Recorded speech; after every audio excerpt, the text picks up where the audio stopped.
ಇಂದು ಮತ್ತೊಂದು ಸುತ್ತಿನ Congress screening committee ಸಭೆ ನಡೆಯಲಿದೆ. 4-5 ಕ್ಷೇತ್ರಗಳಲ್ಲಿ ಗೊಂದಲ ಹಿನ್ನೆಲೆ ಸಭೆಯನ್ನ ಆಯೋಜಿಸಲಾಗಿದೆ. ಕಾಂಗ್ರೆಸ್ ಉಸ್ತುವಾರಿ ಸುರ್ಜೇವಾಲಾ, ಸಿಎಂ ಸಿದ್ದರಾಮಯ್ಯ ಹಾಗೂ ಡಿಸಿಎಂ ಡಿಕೆ ಶಿವಕುಮಾರ್ ನೇತೃತ್ವದಲ್ಲಿ ಸಭೆ ನಡೆಯಲಿದೆ.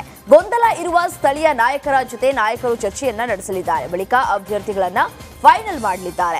ಸಭೆಯಲ್ಲಿ ವ್ಯಕ್ತವಾಗುವ ಹೆಸರುಗಳನ್ನ ಎಐಸಿಸಿಗೆ ರವಾನಿಸಲು ನಾಯಕರು ನಿರ್ಧರಿಸಿದ್ದಾರೆ. ಬಾಕಿ ಉಳಿಯುವ 4-5 ಕ್ಷೇತ್ರಗಳ ಟಿಕೆಟ್ ಘೋಷಣೆಗೆ ಅಂತಿಮ ಕಸರತ್ತನ್ನ ನಡೆಸಲಾಗ್ತಾ ಇದೆ. ಇವತ್ತು ಸಂಜೆ ಕಾಂಗ್ರೆಸ್ ಅಭ್ಯರ್ಥಿಗಳು ಉಸ್ತುವಾರಿ ಸಚಿವರ ಸಭೆ ಆಯೋಜಿಸಲಾಗಿದೆ. ಬೆಂಗಳೂರಿನ ಖಾಸಗಿ ಹೋಟೆಲ್ನಲ್ಲಿ ಸಿಎಂ ಸಿದ್ದರಾಮಯ್ಯ ಹಾಗೂ ಡಿಸಿಎಂ ಡಿಕೆ ಶಿವಕುಮಾರ್ ನೇತೃತ್ವದಲ್ಲಿ ಸಭೆ ನಡೆಯುವ ಸಾಧ್ಯತೆಯಿದೆ.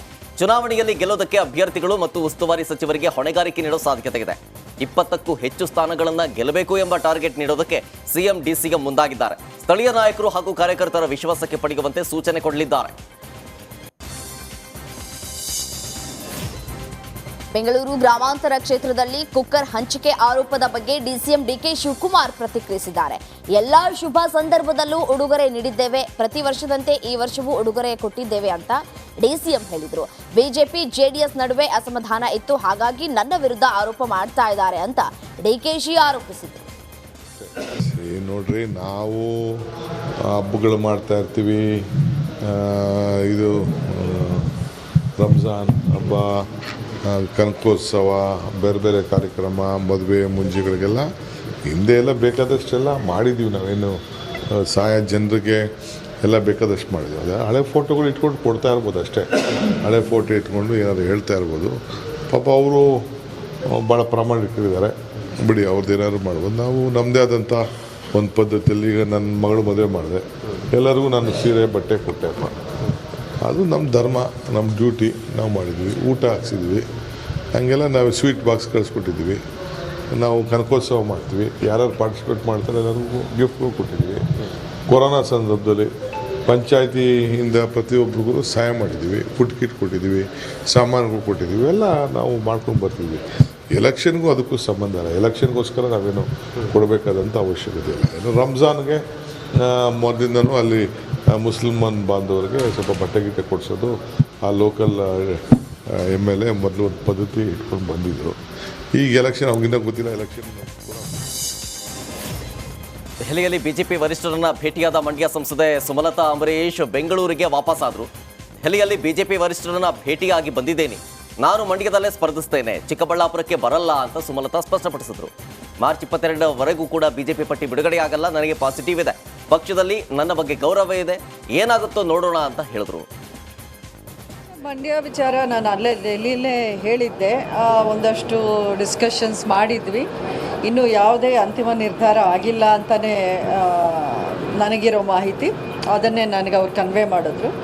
ಇನ್ನು ಇವತ್ತು ವಿಜಯೇಂದ್ರ ಅವರನ್ನು ಹೇಳಿದ್ರಲ್ಲ, 22ವರೆಗೂ ಯಾವುದೂ ಫೈನಲೈಸ್ ಆಗಲ್ಲ ಅಂತ.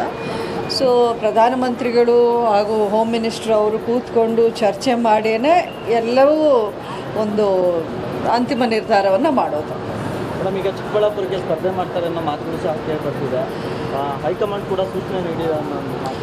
ಇಲ್ಲ, ಬೇರೆ ಅವರು ಆ ರೀತಿಯ ಒಂದು ಸಲಹೆ ಪ್ರಸ್ತಾಪ ಮಾಡ್ತಾ ಇದ್ದಾರೆ. ನಾನು ಯಾವುದೇ ಕಾರಣಕ್ಕೂ ಮೊದಲಿಂದ ನಾನು ಬೆಂಗಳೂರು ನಾರ್ತ್ಗೂ ನಾನು ಬೇಡ ಅಂದವಳು, ಚಿಕ್ಕಬಳ್ಳಾಪುರ್ಗೆ ನಾನು ಯಾಕೆ ಹೋಗಲಿ ಮಂಡ್ಯ ಬಿಟ್ಟು.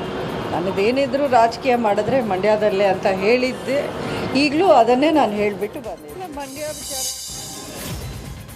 ಮಾಜಿ ಸಚಿವ ಸುಧಾಕರ್ ಹಾಗೂ SR ವಿಶ್ವನಾಥ್ ನಡುವೆ ಚಿಕ್ಕಬಳ್ಳಾಪುರ ಟಿಕೆಟ್ ಫೈಟ್ ಜೋರಾಗಿದೆ. ಚಿಕ್ಕಬಳ್ಳಾಪುರಕ್ಕೆ ನಾನು ಕೂಡ ಟಿಕೆಟ್ ಆಕಾಂಕ್ಷಿ ಅಂತ ಏರ್ಪೋರ್ಟ್ನಲ್ಲಿ ಶಾಸಕ SR ವಿಶ್ವನಾಥ್ ಸ್ಫೋಟಕ ಹೇಳಿಕೆ ನೀಡಿದ್ದಾರೆ. ಮೊದಲ ಆದ್ಯತೆ ನನ್ನ ಪುತ್ರನಿಗೆ ಕೊಡ್ಲಿ, ಇಲ್ಲವಾದ್ರೆ ನನಗೆ ನೀಡಲಿ ಅಂತ ಡಿಮ್ಯಾಂಡ್ ಮಾಡಿದ್ದಾರೆ. ನಾನು ಕೂಡ ಅಭ್ಯರ್ಥಿಯ ರೇಸ್ನಲ್ಲಿದ್ದೇನೆ, ಪಕ್ಷದ ವರಿಷ್ಠರು ನನ್ನ ಮನವಿಯನ್ನ ಅಂಗೀಕರಿಸಬೇಕು ಅಂತ ಹೇಳಿದ್ದಾರೆ. ಅಲೋಕು ಕೊಟ್ಟರೆ ಖಂಡಿತವಾಗಿ ಕೂಡ ಗೆಲ್ಲಿಸ್ತಾರೆ ಪಕ್ಷಾತೀತವಾಗಿ. ಯಾಕಂದರೆ ನಾನು ಈಗಾಗಲೇ ಒಂದು ಸುತ್ತು ಪ್ರವಾಸವನ್ನು ಕೂಡ ಮಾಡಿದ್ದೀನಿ. ಸರ್ವೇನಲ್ಲೂ ಕೂಡ ನನಗೆ ಗೊತ್ತಿರೋ ಹಾಗೆ ಅಲೋಕ್ದು ತುಂಬ ಚೆನ್ನಾಗಿದೆ, ಕೊಟ್ಟರೆ ಗೆಲ್ತಾರೆ ಅಂತಕ್ಕಂಥದ್ದು. ಅದಕ್ಕೆ ನಾನು ಒಂದು ತೀರ್ಮಾನ ಮಾಡಿದ್ದೀನಿ.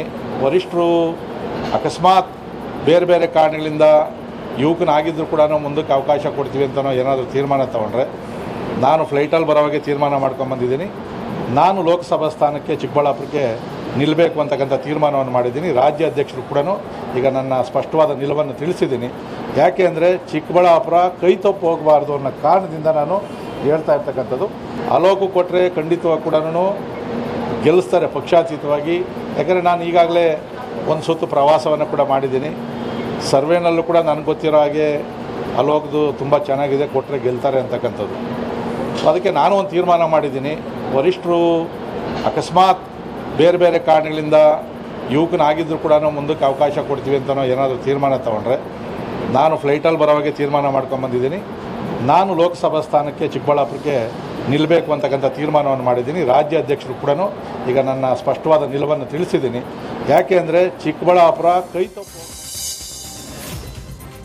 ಬಾಗಲಕೋಟೆ ಕಾಂಗ್ರೆಸ್ ಟಿಕೆಟ್ಗಾಗಿ ಹಗ್ಗ ಜಗ್ಗಾಟ ಶುರುವಾಗಿದೆ. ಬಾಗಲಕೋಟೆಗೆ ಸಂಯುಕ್ತ ಪಾಟೀಲ್ ಹೆಸರು ಫೈನಲ್ ಆಗಿರೋ ಚರ್ಚೆ ಶುರುವಾಗಿದೆ. ಇತ್ತ ಟಿಕೆಟ್ ಸಿಗದೇ ಇದ್ದದಕ್ಕೆ ಕಾಶಪ್ಪನವರ್ ಕಿಡಿಕಾರು. ಕಾಶಪ್ಪನವರ ಬೇಸರಕ್ಕೆ ಶಿವಾನಂದ ಪಾಟೀಲ್ ರಿಯಾಕ್ಟ್ ಮಾಡಿದ್ರು. ಜಿಲ್ಲೆ ಬೇರೆಯಾಗಿದೆ, ನಮ್ಮ ಮನಸ್ಸು ಬೇರೆಯಾಗಿಲ್ಲ. ಅಸಮಾಧಾನ ಸ್ವಾಭಾವಿಕ, ಕೂತ್ ಮಾತನಾಡಿ ಬಗೆಹರಿಸ್ಕೊಳ್ತೀವಿ ಅಂತ ಹೇಳಿ ಗದಗದಲ್ಲಿ ಸಚಿವ ಶಿವಾನಂದ ಪಾಟೀಲ್ ಹೇಳಿದರು. ಇಲ್ಲಿ ಯಾರಿಗೆ ಕೊಟ್ರು ಕೆಲಸ ಮಾಡ್ತಕ್ಕಂಥ ಕೆಲಸ ನಾವು ಮಾಡಿದ್ದೀವಿ, ಅವರು ಮಾಡ್ಬೇಕಾಗ್ತದೆ.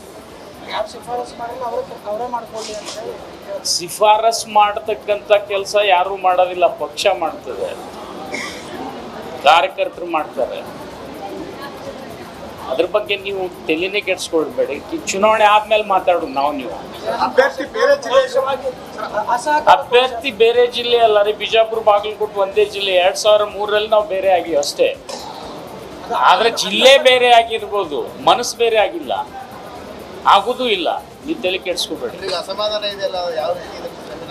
100% ನೋಡಿ, ಯಾರಿಗೆ ಒಬ್ಬರಿಗೆ ಪ್ರಯತ್ನ ಮಾಡಿರ್ತಕ್ಕಂಥವ್ರಿಗೆ ಚುನಾವಣೆ ಅಭ್ಯರ್ಥಿ ಆಗ್ಬೇಕನ್ನೋ ಆಸೆ ಇರ್ತದೆ, ನ್ಯಾಚುರಲ್ ಅದು. ಅದಾದ್ಮೇಲೆ ಅವರು ನಾವು ಕುಂತು ಮಾತಾಡ್ಕೊಳ್ತೀವಿ, ಅದೆಲ್ಲ ಬಗೆಹರಿತದೆ. ಕಾರ್ಯಕರ್ತರು ತಮ್ಮ ಕೆಲಸ ತಾವು ಮಾಡ್ತಾರೆ, ಅದು ಎಲ್ಲ ನಡೆದು ಹೋಗ್ತದೆ, ನಿಮಗೂ ಗೊತ್ತಾಗ್ತದೆ. ನೀವು ಅಷ್ಟು ಚಿಂತೆ ಮಾಡೋರು. ಈಗ 6 ಮಂದಿ BJP ಅವ್ರಿಗೆ ಟಿಕೆಟ್ ಸಿಕ್ಕಿಲ್ಲಲ್ಲಪ್ಪ, ಯಾಕೆ ಅದ್ರ ಬಗ್ಗೆ ಚಿಂತೆ ಮಾಡೋದು? ವೀಣಾ ಕಾಶಪ್ಪನವರ ಪರ ಪಂಚಮಸಾಲಿ ಶ್ರೀಗಳು ಲಾಬಿ ಮಾಡಿದ್ದಾರೆ. ಮಲ್ಲಿಕಾರ್ಜುನ ಖರ್ಗೆ ಅವರನ್ನ ಭೇಟಿಯಾದ ಜಯ ಮೃತ್ಯುಂಜಯ ಶ್ರೀ ವೀಣಾಗೆ ಟಿಕೆಟ್ ನೀಡುವಂತೆ ಮನವಿ ಮಾಡಿದರು. ಸಂಯುಕ್ತ ಪಾಟೀಲ್ಗೆ ಬಾಗಲಕೋಟೆ ಟಿಕೆಟ್ ಫಿಕ್ಸ್ ಹಿನ್ನೆಲೆ ವೀಣಾ ಕಾಶಪ್ಪನವರಿಗೆ ಟಿಕೆಟ್ ನೀಡುವಂತೆ ಕೇಳಿದ್ರು. ಖರ್ಗೆ ಅವರನ್ನ ದೆಹಲಿಯಲ್ಲಿ ಭೇಟಿಯಾದ ಎಕ್ಸ್ಕ್ಲೂಸಿವ್ ಫೋಟೋ ರಿಪಬ್ಲಿಕ್ ಕನ್ನಡಗೆ ಲಭ್ಯವಾಗಿದೆ. ಕಳೆದ 5 ವರ್ಷದಿಂದ ಸಂಘಟನೆ ಮಾಡಿದಂಥವ್ಳು ನಾನು. ಇವತ್ತು ಗೊತ್ತಿಲ್ಲ ನನಗೆ ಏನು ಅಂತೇಳಿ. ರಾಜ್ಯ ನಾಯಕರು ಏನಾದರೂ ನಿಮ್ಮ ವಿರುದ್ಧ ಹೇಳಿದಾರ ನೋಡಿ, ನೀವು ಅವ್ರನ್ನೇ ಕೇಳಿ ತಿಳ್ಕೊಬೇಕು. ಯಾವ ಮಾನದಂಡದ ಮೇಲೆ ನಂಗೆ ಕೊಡ್ತಾ ಇಲ್ಲ, ಎಲ್ಲರಿಗೂ ಕೊಟ್ಟು ನನಗೆ ಕೈ. ತುಮಕೂರಲ್ಲಿ ಕಾಂಗ್ರೆಸ್ಗೆ ಕುಂಚಿಟಿಗ ಮತಗಳು ಕೈತಪ್ಪೋ ಭೀತಿಗೆ ದೂರಾಗ್ತಾ ಇದೆ. ಟಿಬಿ ಜಯಚಂದ್ರ ಅವರನ್ನ ಅಭ್ಯರ್ಥಿ ಮುದ್ದ ಹನುಮೇಗೌಡ ಭೇಟಿ ಮಾಡಿದ್ದಾರೆ. ಚುನಾವಣಾ ಪ್ರಚಾರಕ್ಕೆ ಆಗಮಿಸುವಂತೆ ಮನವಿ ಕೂಡ ಮಾಡಿದ್ದಾರೆ. ತಮ್ಮ ಪುತ್ರನಿಗೆ ಟಿಕೆಟ್ ಕೈತಪ್ಪಿದ ಹಿನ್ನೆಲೆ ಅಸಮಾಧಾನಗೊಂಡಿರುವ ಟಿಬಿ ಜಯಚಂದ್ರ ಅವರ ಮನವೊಲಿಸುವ ಕಸರತ್ತು ಮಾಡಿದ್ದಾರೆ. ಲೋಕಸಭಾ ಚುನಾವಣೆಯಲ್ಲಿ ಗೆಲುವಿಗೆ ಸಹಕರಿಸುವಂತೆ ಮನವಿ ಮಾಡಿದ್ದಾರೆ ಎನ್ನಲಾಗ್ತಾ ಇದೆ. ಸ್ಥಳೀಯ ನಾಯಕರ ಜೊತೆಗೆ ಚರ್ಚೆ ಮಾಡಿ ತೀರ್ಮಾನ ಮಾಡ್ತೀವಿ ಅಂತ ಹೇಳಿ ಜಯಚಂದ್ರ ಹೇಳಿದ್ದಾರೆ ಎನ್ನಲಾಗಿದೆ.